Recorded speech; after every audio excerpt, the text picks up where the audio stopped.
Umndeni wakwaCele angithi ufikile kwi-episode yayizolo beze emzini kaMacele eSiphakhi ekhona uMseleku naye ezobamukela egcekeni. Hhayi ke uma ufika kumndeni wakwaCele base beyabonga-ke kuMseleku ukuthi hhayi ubamukelile nokuthi ke phela umakoti besho yena uMacele ukuthi hhayi uphatheke kahle, siyambona ukuthi hhayi bandla isithembiso sakho wasigcina wasifeza. Yabonga ngoba sigcina ukuza la babezobona iy'nkomo.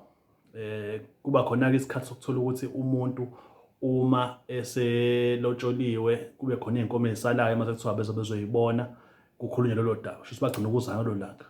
Kulelo langa befikile uMseleku mhlawumpe ehamba nazo iy'mpelesi zakhe wabe ebandisela ngenkomo eyodwa. Wathi hhayi ngiyanipha le nkomo le eyodwa ngenxa yokuthi phela umakoti lo ndodakazi wenu usazolanywa.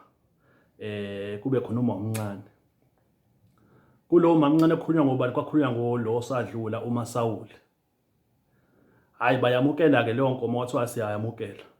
Hhayi ngoba befika-ke izolo sebeyacacisa ukuthi-ke ngoba phela sayithola ekaMasawuli besicela-ke ukuthi iy'nkomo ezinye ey'sele zibuye zize nganeno.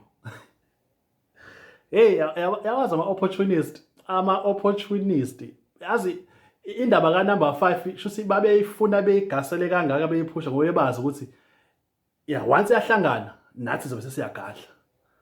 Basho-ke ukuthi-ke siyayidinga-ke iy'nkomo zalabanye omama asebefikile balama uMacele wabo. Basho ukuthi bafuna inkomo-ke kushuthi kabani? EkaMayeni, ekaMangwabe, ekamaKhumalo kanye nalo omusha ofikayo uMakhwela. Lezo y'nkomo zonke ziyadingakala ukuthi phela zize koCele njengoNdlunkulu. Hhayi ke uMseleku naye wayekhalela ngoba phela kuyakhalwa uma kufika kwiy'ngxoxo kanje zey'nkomo kuyakhalwa. Angifisa alikho icala lapho. Washo ukuthi hhayi bazalwane ngiyanizwa and angiphikisana lokhu enikushoyo, kodwa kuwukuthi iy'nkomo phela zangalesa sikhathi ngoba bakhuluma ngento endala. Iy'nkomo zangalesa sikhathi inani lazo ngokwemali akusafani. Hayi ubungabe ezosisi bathi hhayi weMseleku uzobona-ke wena ukuthi mhlampe njengendoda uhlanganisa kephi kanjani. Basho kanje yabo. And naye ngokwakhe uMseleku uma eseyichaza uyasho ukuthi indlela abeza ngayo bayazi ukuthi usesimeni se-desperation ngoba uyayidinga lento ka-number 5 iqhubeke and engeke aze akwazi ukuthi anqabe noma alisane nabo isikhalazo sabo lesabasidingayo. So uzovuma noma kuwukuthi akasizwisisi kahlehle kodwa uzovuma. Hey bafethu imndeni hayi noma mhlawumbe bamhlawulisa kwaleya nkomo yokuqala nje hayi ngoba angazi lutho ngoba ngihlezi ngisho ukuthi angikho mkantshubomvu kakhulu ngokosiko.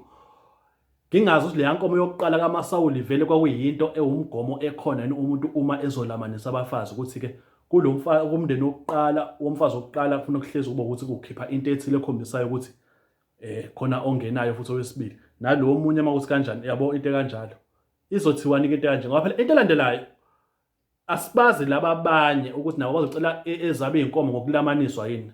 Mhlawumbe uMangwabe uzosinayo ucela inkomo yakhe ngokuthi kulamaniswe ngomaKhumalo nangoMakhwela.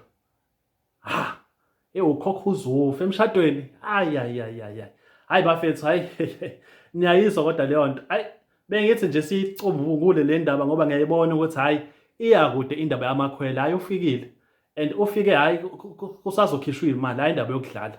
Bafethu ayibonane uAzadi lona. Please don't forget to subscribe.